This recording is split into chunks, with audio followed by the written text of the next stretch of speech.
Menjawab pertanyaan Min, cara nulis di HP menggunakan aksara Sunda kuno gimana ya? Soalnya adanya cuma Sunda baku doang. Mari kita jawab. Untuk mengetik aksara Sunda pada perangkat digital, kita memerlukan hardware, driver, terus encoding, font file, dan shaping engine.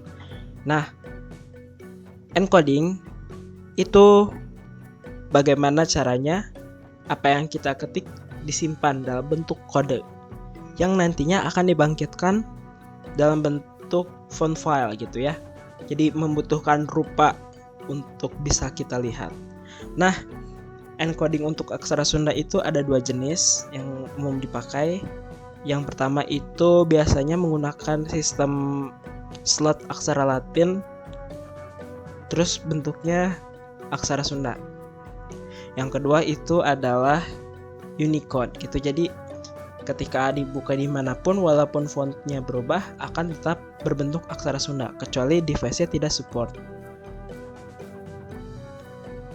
Nah, untuk font file sendiri ini bisa digunakan untuk membuat berbagai macam jenis bentuk, style, dan sebagainya. Nah, untuk aksara Sunda ini perbedaan aksara Sunda kuno dan aksara Sunda baku mungkin terletak pada tingkatan font.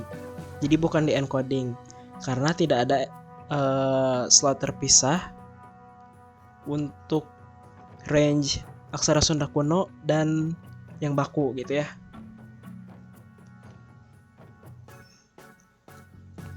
Memahami proses bagaimana sebuah huruf bisa diketik akan menuntun kita pada pemecahan masalah. Nah, bisa kita lihat ini adalah range dari 1B80 sampai 1BBF. Ini adalah slot yang bisa digunakan untuk membuat font aksara Sunda. Nah, untuk bentuknya itu dikembalikan kepada pembuat font. Yang terdaftar di Unicode itu hanya ada satu range. Jadi tidak dibedakan antara aksara Sunda kuno dan baku. Nah, di bagian ujungnya ini ada beberapa karakter untuk aksara Sunda kuno yang bisa dipakai. Nah, jadi kalau misalnya kita mau mengetik aksara Sunda kuno itu menggunakan slot yang sama gitu, menggunakan karakter-karakter yang sama untuk menggunakan aksara Sunda baku juga. Nah, jadi kalau misalnya kita mau menggunakan aksara Sunda kuno, misalnya kita mau mengetik di perangkat kita itu harus diganti fontnya gitu. Nah, permasalahannya adalah sayangnya untuk saat ini kedua aksara yaitu aksara Sunda kuno dan aksara Sunda baku tidak dapat ditampilkan beriringan tanpa formatting khusus. Jadi kita gak bisa ngetik aksara Sunda kuno secara bersamaan tanpa mengubah font atau mengubah settingan gitu. Nah, tapi kalau untuk keperluan desain atau kita mau bikin sebuah tulisan yang lebih visual gitu atau dalam bentuk gambar itu mungkin masih bisa diakali, tapi untuk displaynya di beragam perangkat dengan tampilan yang seragam gitu, misalnya kayak ada aksara Sunda yang kunanya ada yang bakunya itu belum bisa karena di Unicode-nya sendiri masih dianggap sebagai satu aksara yang sama gitu.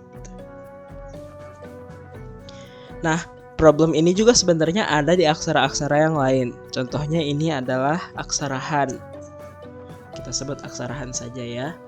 Nah, di sini yang paling kiri itu Chinese atau Chinese daratan sebenarnya.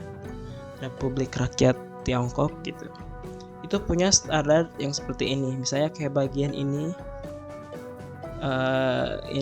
huruf ini artinya tulang gitu. Jadi bagian dalamnya ini nempel ke sebelah kiri, yang ini nempel ke sebelah kanan.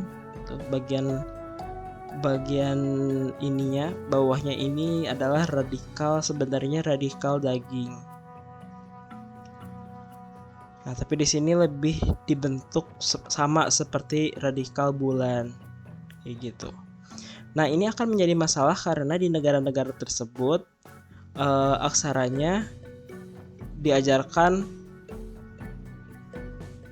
sesuai dengan kurikulum pendidikannya gitu ya. Walaupun seperti sepele gitu, tapi akan menjadi masalah